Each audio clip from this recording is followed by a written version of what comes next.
love the countdown too. I did too. It's perfect. Welcome everyone to another episode of Optimal Years. I'm your host, Julian Hayes II. Back at it again. Back at it with another fascinating entrepreneur. And today's topic may be a little different than what you would expect to hear on a podcast with health. But as you know, health is connected with everything. And when I talk about health, health is a system. And so, yes, there's nutrition. Yes, there is working out. But there's also our businesses. There's also the people you lead. And in 2021, personal branding. Now, I don't really like this word. I don't really like to put myself out there that much. I prefer to stay low key. But the world we live in now, to have a healthy career, you're going to have to put yourself out there a little bit. People buy from you now, even if you have a big company. So, with that said, I have a personal branding expert on. He is the host of the Personal Branding Playbook. Excuse the phone, but that's the world we live in now. He has SaaS companies. He's a podcast expert. He's a speaker. He's on a mission to help 1,000 experts grow their personal brand. Unfortunately, he's a Lakers fan as well, but that's okay. My dad is smiling down right now about this. I'm not. I'm still salty about them beating the Sixers. But I'm here with none other than Chris Hines, better known as Coach Chris. How's it going, man? Man, thank you for having me. Appreciate the intro. Yeah, man, I'm a Lakers fan. If y'all can see the video, I got some amazing Kobe art behind me. You know, Mr. Bean, the legend. Thanks for having me, man. I couldn't wait to be on this show. Yeah, I appreciate it, man. Man, we got to talk about basketball a little bit. I remember I was watching a game, and the Lakers were undefeated until that time. The Sixers came in and they won game one. I was talking trash like crazy to everyone because Iverson was one of my favorite players.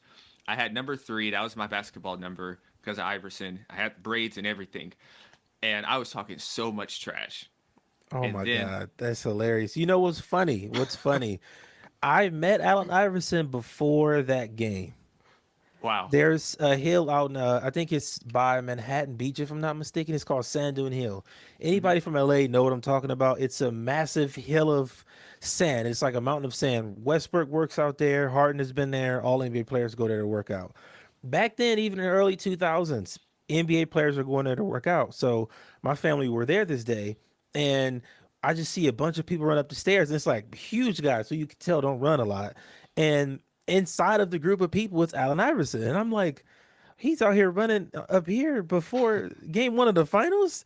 And I couldn't even get an autograph because he's like working out, and I didn't want to be like annoying. But that was like one of the first situations where I met a celebrity NBA player.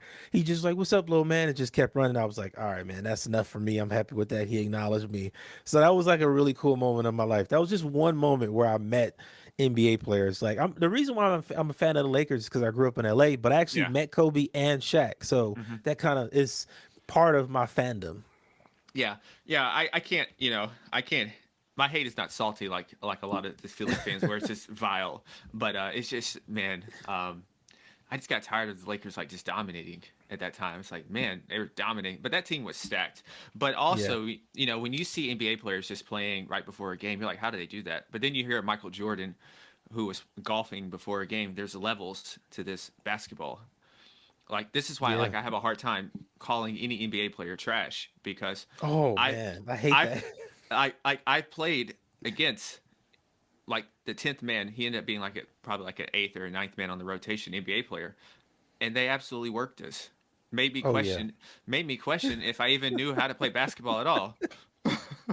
Yes, being in LA, it happens a lot, man. If you just go to the right places, that's something that happens a lot. Is you end up hooping with NBA players or guys that are in the G League even or play overseas, and these guys are amazing. Pros are pros for a reason. I can tell you one NBA player that is actually really really good and super underrated to me is Nick Young. Like Nick Young has skills. He can really really play. He's very lazy on defense, but he will get buckets. I can tell you that. Yeah, yeah. So he's the opposite of one of my favorite players, which I gotta let him go, which is Ben Simmons. I gotta let him go. Oh I, I, man. I gotta let him go. I gotta quit falling in love with potential. I think about this like dating. There's this girl. You're like, oh man, she marks everything off the box except this one thing, and you just keep hoping that Yeah. she's gonna turn that around. You just gotta let it go. Yeah, yeah, I agree, man. Just gotta. I don't. I think if he was gonna develop and grow more, he would at least made some kind of progress until now. But he's Hmm. pretty much the same player he was when he got drafted. So I hear you, man. I hear you. Yeah, it's tough. It's tough because I really appreciate people who can get after it on defense. I really appreciate that. But Yeah, because it's rare. yeah, but they made me. I got so mad. Well, not mad, but just like I can't believe what I just saw. I quit watching the Sixers probably after the game they blew, the first game they blew. I was like, oh no, I'm not watching this. Yeah, I that know where this is was. going. But Whew. but as we move on, you mentioned from the LA area, and I always like to go back in the past before we start stay in the present and go to the future. So, what are like 2 to 3 things from childhood that shaped you into who you are today? Oh man, I would say the first thing was just honestly developing street smarts, and street smarts are what I learned is it's not just about being able to survive on the streets, it's also people skills. It's really overall people skills, knowing how to talk to this person, how to talk to that person. I think growing up where I grew up in Watts, you learn how to communicate very effectively if you want to survive. So I had to learn how to have conversations with the gang members to make sure I was going to make it home all right. But then I also had to know how to talk to my teachers so they know that I'm taking classes seriously, and then I even had the privilege of I would go to UCLA to play basketball. I even had a job there for a summer. So I was lucky enough to see the outside world and know what I wanted to kind of experience outside of that part of my life. So I would say the first thing was developing people skills, man. Like that's so underrated. Just knowing how to talk to somebody, like, cause now we can talk in 50 different ways. So very few people can hold a conversation with somebody in person, like, and not Yes. be awkward and not stumble over themselves repeatedly, not forget what they want to say. So effective communication is just so important, man. That was just the first thing. And then I think another one is self awareness. I've always known it wasn't for me. And I was okay with not doing certain things, with not going certain places, even wearing certain things. I know it is not for me. And I'm okay with that. I believe that you got to know your boundaries for yourself and be okay with it. Some people may not like it. You may get made fun of for it. Whatever it is, you will be all right. Be yourself. Really, just communication, self awareness are top two for me, man. It's so important.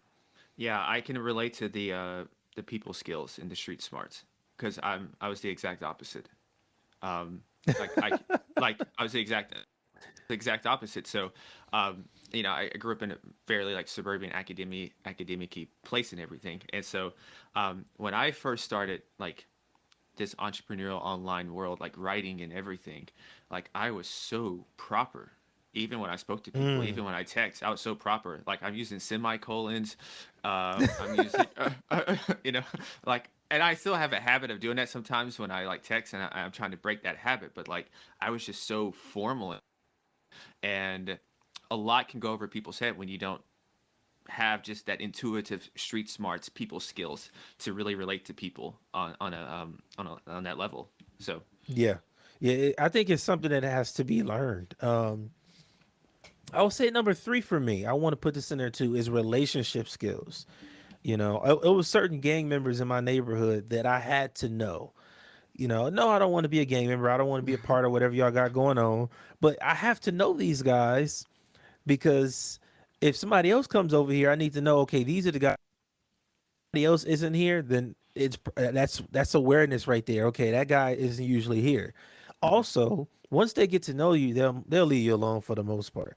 Like, oh, you go to school, you play ball, we'll leave you alone. You got something that's gonna always bother you, but for the most part, they leave you alone after you kind of make them aware. Like, look, I'm not on that, and you built that relationship. So those relationship skills there actually help me do what I'm doing now with my software. For example, now I'm working with companies like Spotify and Facebook on my own software product for podcasters. So everything I learned growing up in Watts, I'm still using now in the business world. So I don't. I think it's a privilege being from where I'm from. Actually, I look at it as not a burden; it's more of a privilege because I had to develop faster. I had to learn how to be a better person early on. If I didn't, I wouldn't be here right now.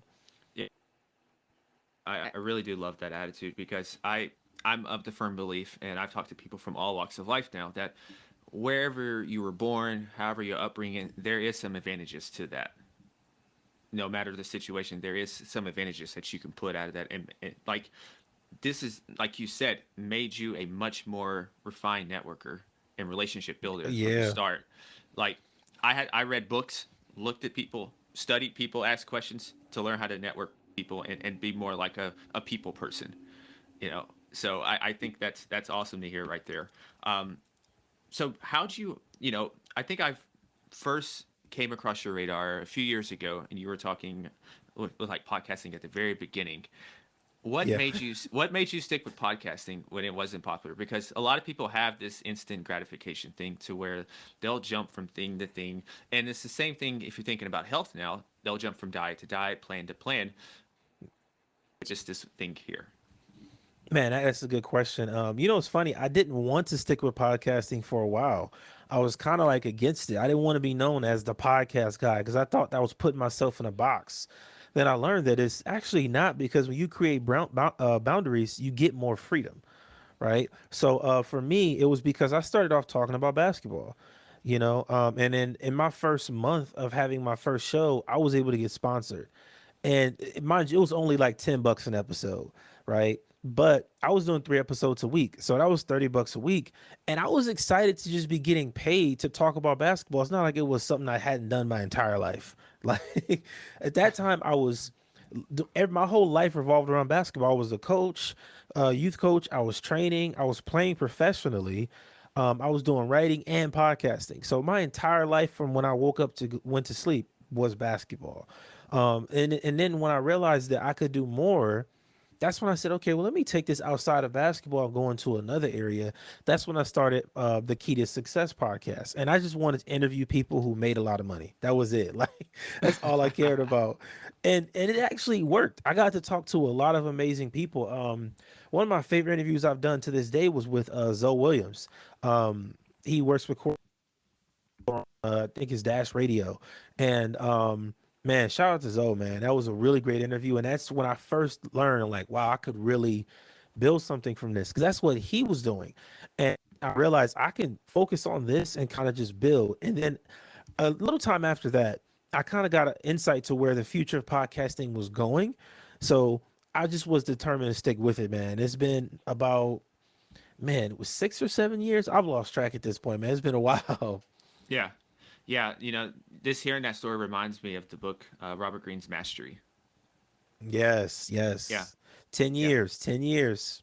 Yeah. It just reminds me of that because I can relate to that. There's so many different lanes and avenues and brand switches that I wanted to do because I've seen things in my industry that could probably be a more immediate payoff.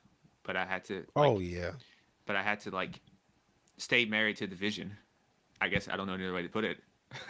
Yeah, you know. and that's it. Because when I first started podcasting, my mindset was, after I stopped telling myself I'm putting myself in a box, then I Hmm. said, okay, what's the ultimate ceiling for me as a podcaster? Okay, you have a good show, you talk to a lot of famous people. That's it. Then I had to think a little different. I'm like, well, wait, it got to be something bigger. That's when I had the idea of software. I'm like, I got to have my own software, or buy some, or invest in some kind of way, because that's how a lot of the millions and billions are being made. So that's when I put in my mind, I'm going to have two software tools. I want to have a podcast network. I did that already once already. We could talk about that, and that failed, but now I'm doing it again at a higher level. So really, honestly, at this point, I've accomplished everything I set out to accomplish as a podcaster. Hmm. And what you say about Robert Greene's Masteries, that's one of my favorite books. I love when he talked about the blacksmith having to be an apprentice for 10 years before he started his own thing.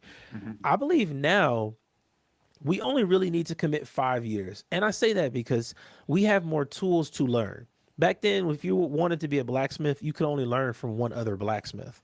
Now, if I want to be a blacksmith, I can go on YouTube and watch blacksmith. I can buy blacksmith courses. I can go to blacksmith workshops. And if I do that consistently for 5 years, I'm going to master it. We have technology, which if you use it to your advantage, you can learn stuff a lot faster, like really, really quick. But I'm with you on mastery 100%.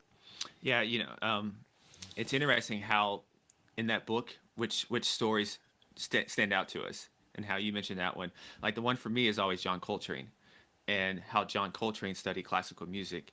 And so from early on, that taught me to go outside my normal influences for inspiration and then bring it Mm. back. So that's why still to this day I don't consume just a lot of health and fitness content. Like I'll read different books and research papers on it, but other than that, I'm reading things on like design. I'm learning from venture capitalists and everything, and art, and then bringing that in. So it's a great book. If you can't tell, we both love this Yeah, book. right. Yeah, We promoting for Robert Greene right now, man. yeah, yeah. All his books are good, and I'm sure people know the most popular one. But you mentioned two software tools developed, and when we hear software developing, we generally think that you got to be some tech wizard or something like that. And are you a tech wizard? I mean, I can say I have tech experience. I'm Mm-hmm. not a tech wizard. Like, I'll put it this way: I cannot code. No coding. I'm not doing any cybersecurity or none of that. I'm not into tech at all. But I can like build a website from the ground up. I'm more of the marketing, right? And one thing I heard Naval Ravikant say is, if you want to build software, if you want to be wealthy, you got to have something that will make you money while you're sleeping, Mm-hmm. right? So software, SaaS products are at the top of that list. Now, what do you need to build a SaaS product? You either need to know how to code, know how to sell, or know how to market. For me, I know how to market and sell. So then I need to partner with somebody who can code. And that's exactly what happened to me. My co founder, Tony, and I, we connected on LinkedIn in August last year in 2020. And we were just like, yo, look, I have this idea to put together for podcasters. We could do this kind of platform. And he's like, wait, I built something kind of like that a couple years ago. It's just sitting here. And we've worked together every single week since last year around this time on. And now it's launching next month in September. It's going to change the podcast world, man. So if you are listening to this, you don't need to know how to code. You need to know how to sell or market, Mm-hmm. right? If you know how to do one of those two, you can be successful. Yeah. So as a sneak preview, what's a little bit about the product? So the first one is Castosity, and this is helping podcasters automate their marketing. So you can put information in; it spits out literally everything you need to market an episode, right? So after me and you have this interview, you can send me a link to a page, and it'll have all the copy to post on social media. It'll have videos and stuff, graphics and all of that, and even offer that you're selling. It'll be right there in the show notes, automatically done. Saves you a lot of time as a host. On the other side, we help you create three income streams from your show, whether that's through sponsorship, through selling your own products, or joint venture partnerships. So it really, again, focuses on those both sides of marketing and selling, right? So if you want to market your show as a podcaster, grow your listenership, and then have three income streams so your show is really taking care of itself, that's exactly what Castosity does. Hmm. It's very interesting. It's a very good idea. I like that idea. Yeah. I can tell I can tell you know the industry because I hear I hear a lot of podcasters talk. And this is like a main thing of like how do I make money from podcasting? How do I make money through my podcasting and everything? And so that's very good. I think that's going to be a slam dunk. Oh, it's I personally, I'm trying not to think too far ahead. Like I'm Yeah. trying to stay in the moment. You know what I mean? Hmm. Because again, it's something that I really want to take time with, because I don't want to be one of those people that's selling something that's false or false advertising, something I didn't do.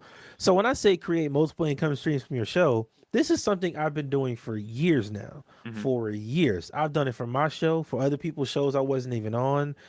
It's been nonstop. Like I probably generated well over $250,000 through podcasting, not just for my show, obviously, but Hmm. helping other people get there too.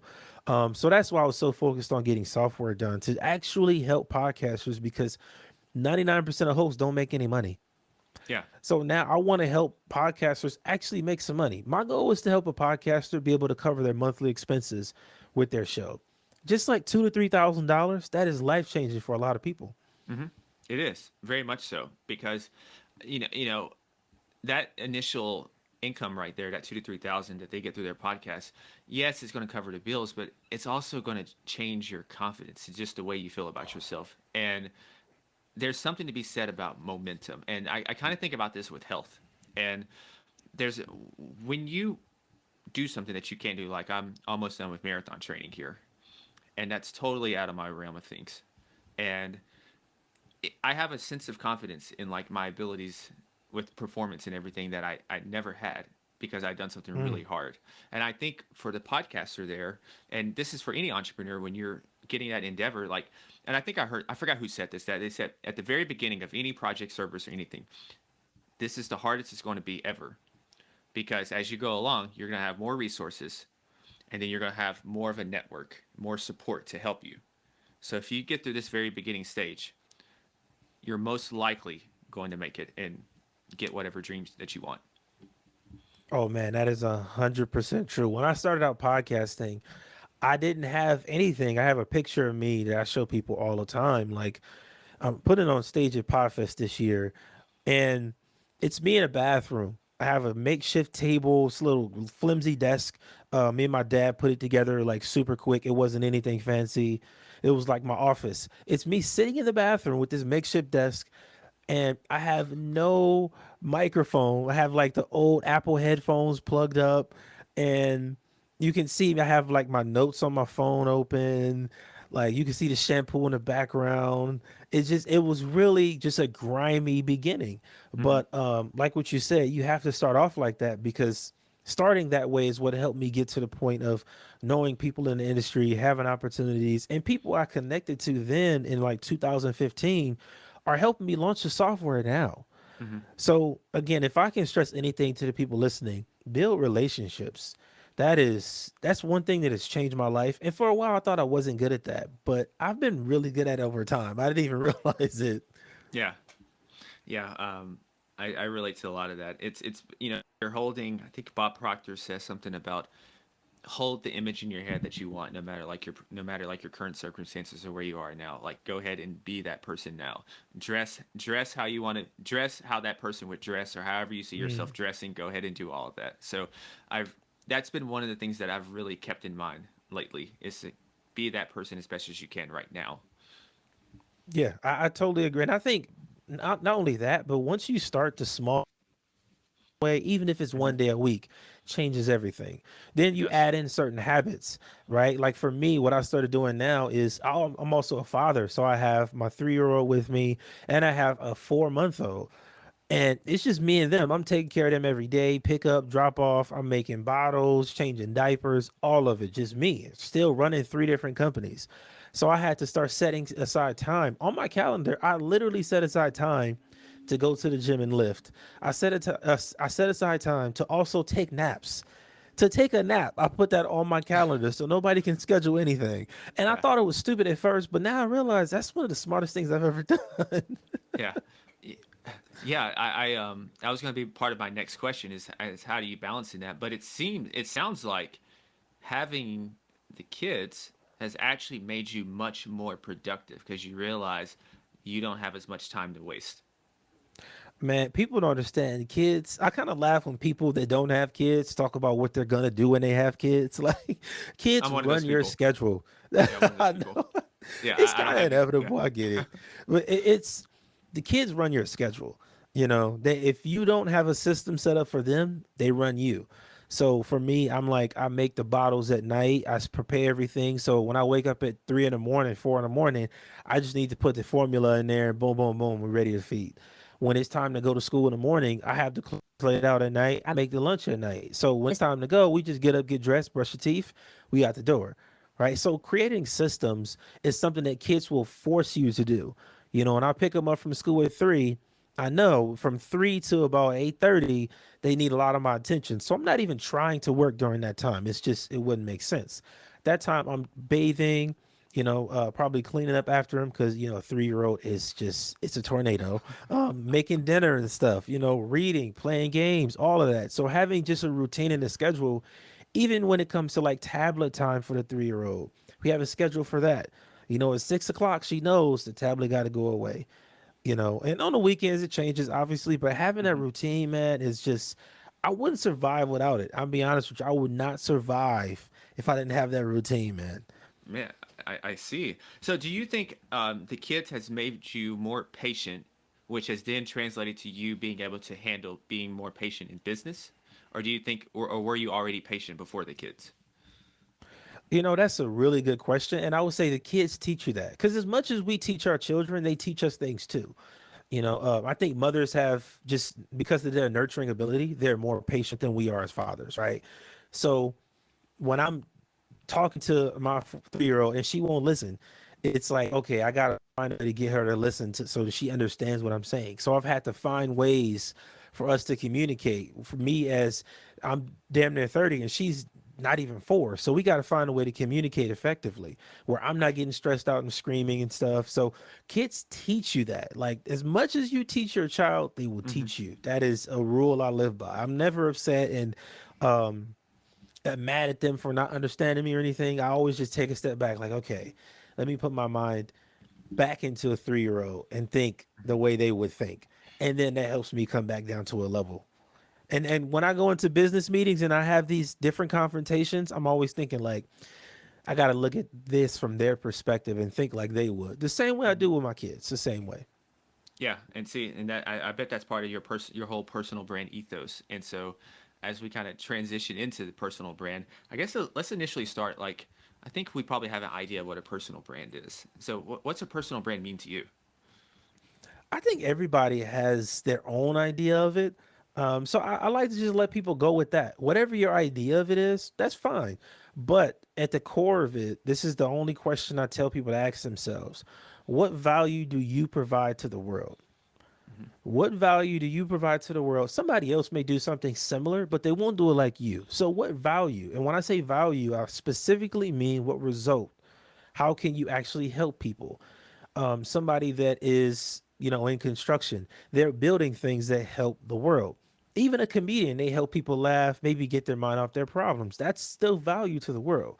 I think when people have these internal conflicts with themselves, it's because at the core, deep down, once you get past all the other BS, they really just don't know their purpose and the value they provide to the world.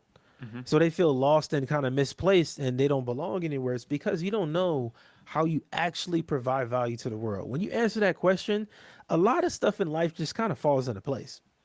Very much so. Very much so. So, say someone has that sounds like step one. So basically Yeah. your purpose, what do you bring to the world, or even maybe what do you want to bring to the world, and maybe you need to acquire those skills. So what's after that? Like what you just said is even if you don't know what you want to bring to the world, now you learn, okay, I want to do this thing. Now you say, okay, and this is part of the milestone system, something I created. It's another book I'm working on. As you can tell, I don't have time to do all the stuff that's in my head. But the second step after you know what it is you want to do, okay, I got to get better at this. I have to figure out who's doing it better than me, who's making money from it, what are they executing consistently, right? What skills do I need? And when I literally took this approach to podcasting, I would not be where I am now if I didn't say the same thing to myself 5 years ago. I literally asked myself, who's a really good podcaster? Like, who's doing it really, really good at the top of the game? Who's making money from it? Because that's what we want to do. Like, let's not lie to ourselves. Like, money isn't important. Don't lie to yourself. Let's be real. We all want to make money. Ain't nothing wrong with it. And then when you get to the skills part, that's where most people stop. Oh man, I don't know how to do this, and they give up and go on to something else. The truth is, the next thing you go to, you're not gonna know how to do that either. So Nope. at some point, you're gonna have to stop and sit down and say, okay, I got to get better at this thing. No matter how long it takes, I'm gonna commit to getting better at this. And every 90 days, you focus on a different skill. After a year, you got 4 new high quality skills in that one particular area that are gonna make you reach the next level. So in my book, the Personal Branding Playbook, that's literally what's broken down. Is these are 4 things you do to build your personal brand. Every 90 days, you go to a different one. After a year, you will not recognize your brand. It's just you go to a different level in life. And for me, I did this over 4 years. I didn't do it over just 3 months and then 3 months. I didn't do that. I did it over 4 years before I put this book out, which is why I got to 400 episodes first because I didn't want to rush it and just say, "Hey, go and do this." If I don't know it works, if it hasn't been successful for me, I had to put together the whole process. So if you don't know how to do something, sit down and learn the top 5 skills that you need to figure out, and then focus on one at a time. That's gonna change your life forever. Yeah, it sounds. We you probably see this a lot. That maybe I don't know. So, I've seen this that maybe someone changes their health in a little bit, and then now they have a product out about it. Maybe someone I don't know. Get they make a few $1,000 and then they're teaching money and stuff, and or someone starts a podcast, they got 50 episodes, and now they're teaching you how to do a podcast. Yep. So Yep.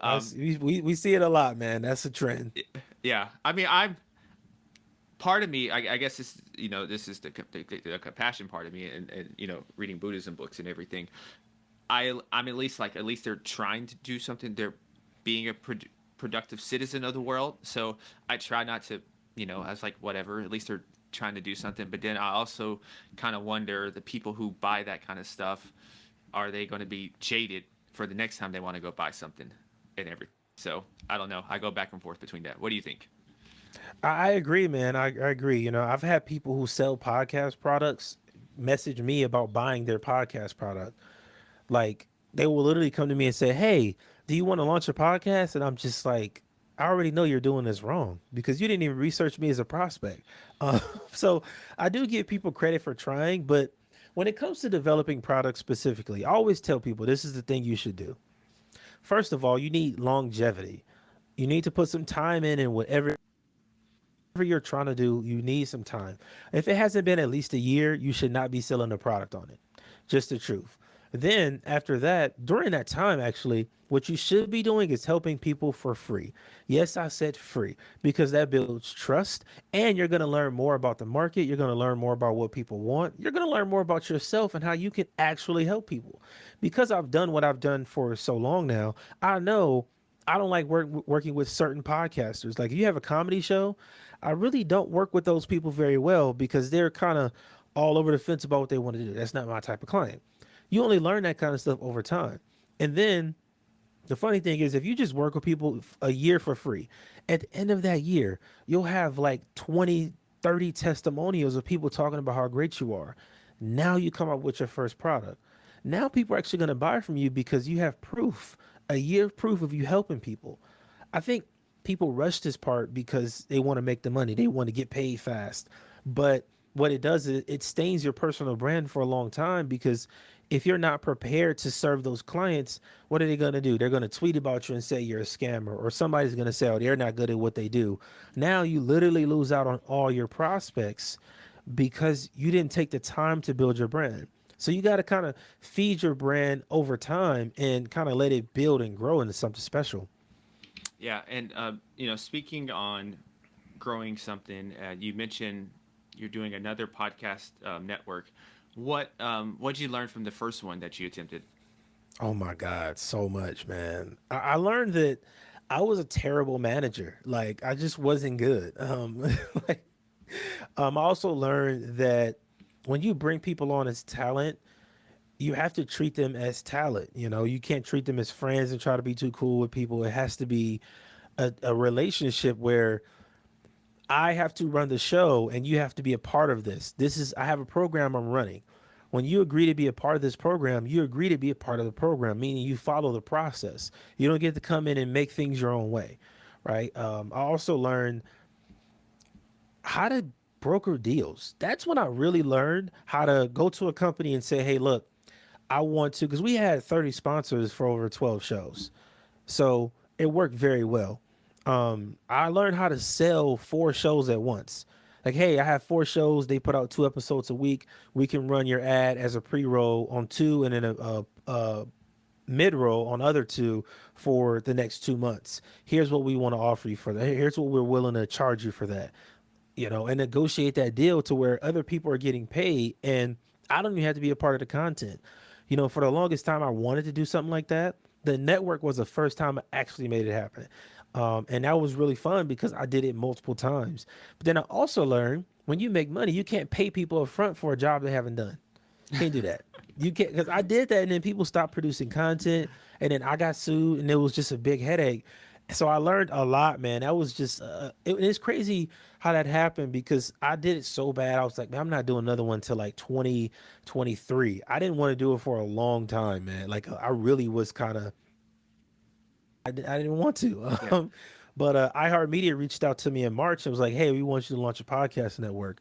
So they got my show, the Personal Branding Playbook. They're like, "Look, launch a network, and we got this one going. We already have 5 shows. Super excited." And for all you thinking about it, I didn't even say the name. How am I not marketing like the Milestone Club Podcast Network? That's what it's called. And I'm launching another network in December. It'll be a business podcast network. So, man, it's just nonstop projects, man. Yeah, man. I'm getting exhausted thinking about this. So all these different shows, and then so the milestone. Okay, so what's the difference? So the business one is just different types of business shows, right? So the business show what we're gonna do there is we're gonna have one big company, and all the podcasts will be connected to that one big company. Okay. Right. So we're gonna have different shows that service small businesses in different ways, and we're gonna sell services to those small business owners that are subscribed to the podcast. Mm-hmm. Simply. Now the Milestone Club is more of a lifestyle network. So we have a family show on there. You know, have a couple doing a show. We also have true crime. We have a sex positive podcast. We have a couple of different shows that are just out there, man. I really wanted to kind of go different because everybody's doing sports or business, and I want time to build the business network the way I want it to be. So they're going to be completely opposite and different from each other.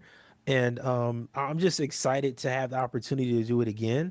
And I'm excited that iHeartMedia wanted me. Like the fact that they reached out to me was like, every time I think about that, I'm like, wow, like why me? You know. But Yeah. and that's years of work, man. I appreciate it. Yeah.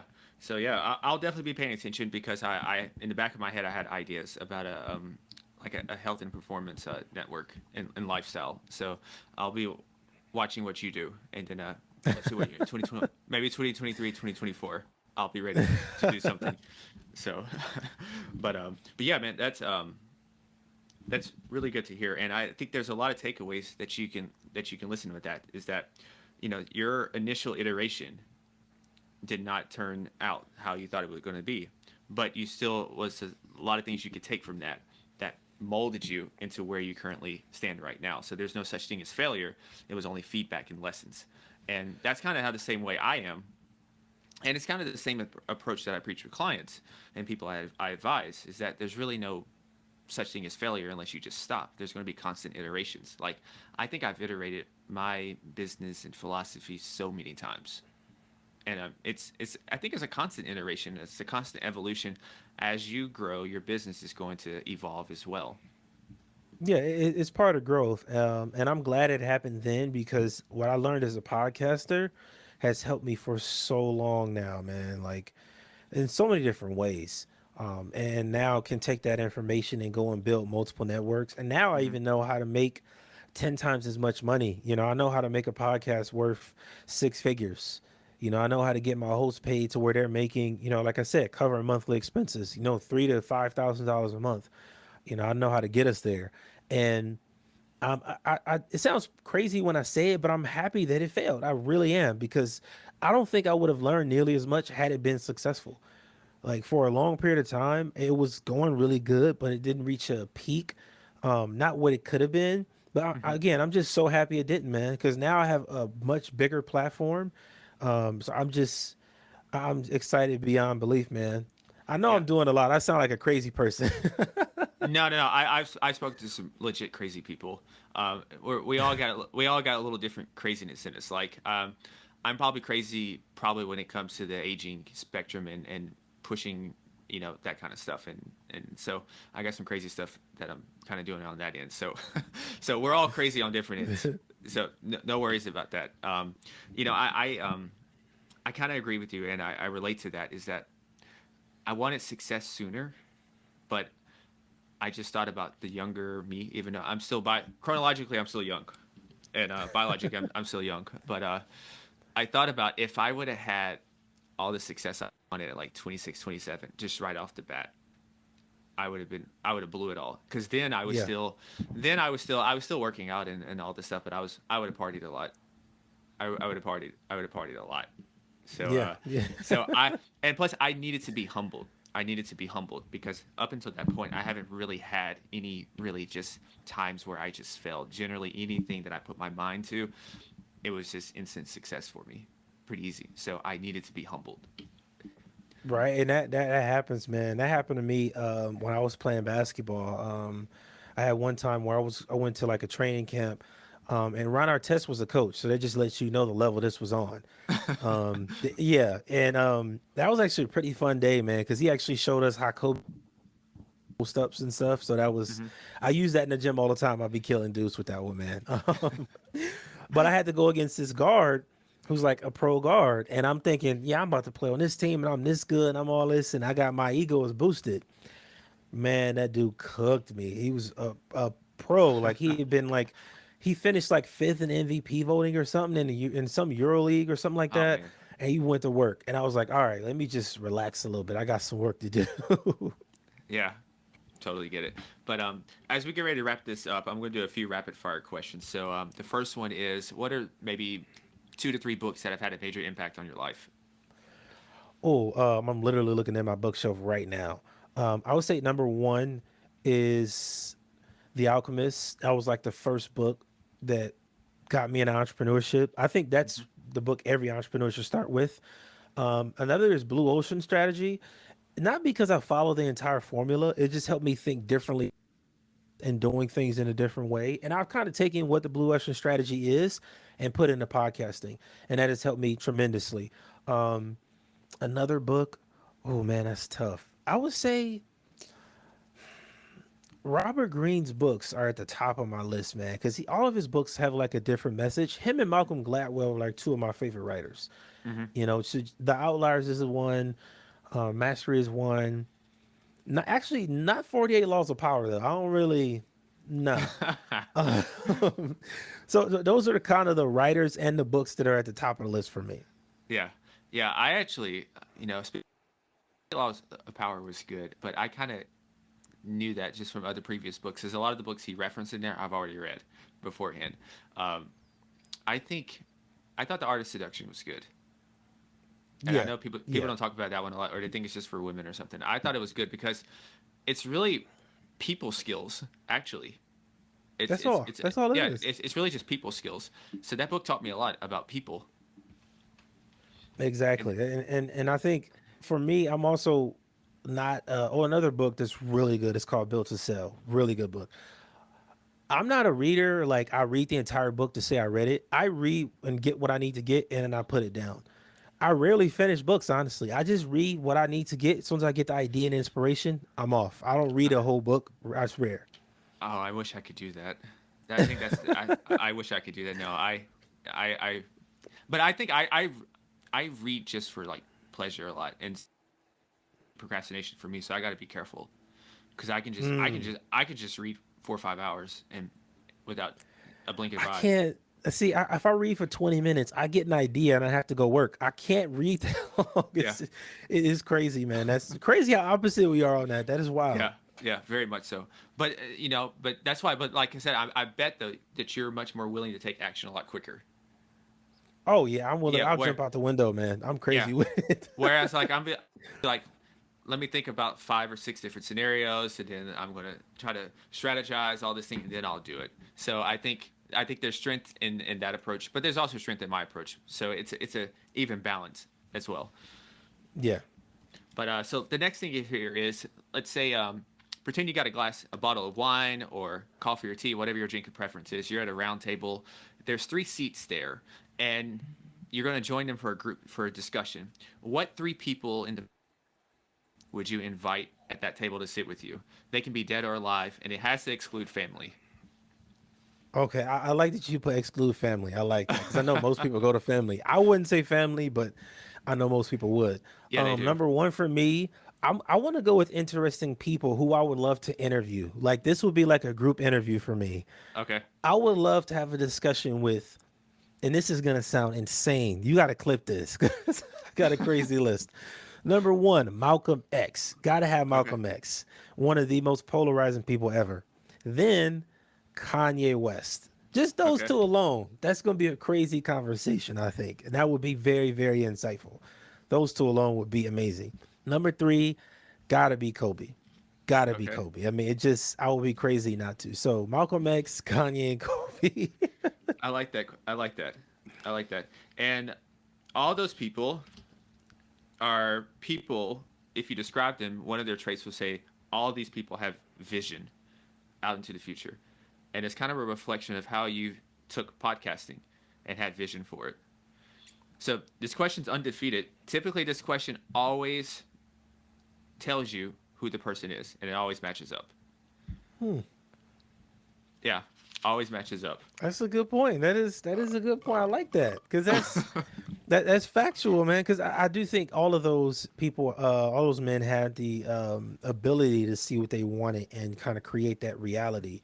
Um, Kanye, people call him crazy for it, but he's been right, Mm-hmm. successful. I think Donda is going to be an amazing album. And I'm doing that. You know, it gives me an idea. I'm doing another thing that I'm super excited for on the Personal Branding Playbook. I'm creating the Personal Branding Hall of Fame.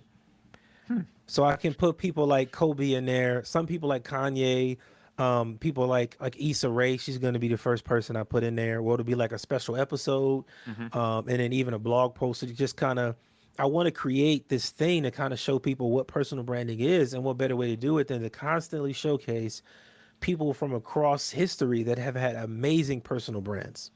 Man, so me and you are connected on this. So I'm doing a segment soon on my show where I'm doing different like historical figures, and I'm bringing lessons relating it to health optimization, a little bit of Mm, business as well. So the first one I have coming up is I'm doing JFK because he's one of my favorite presidents.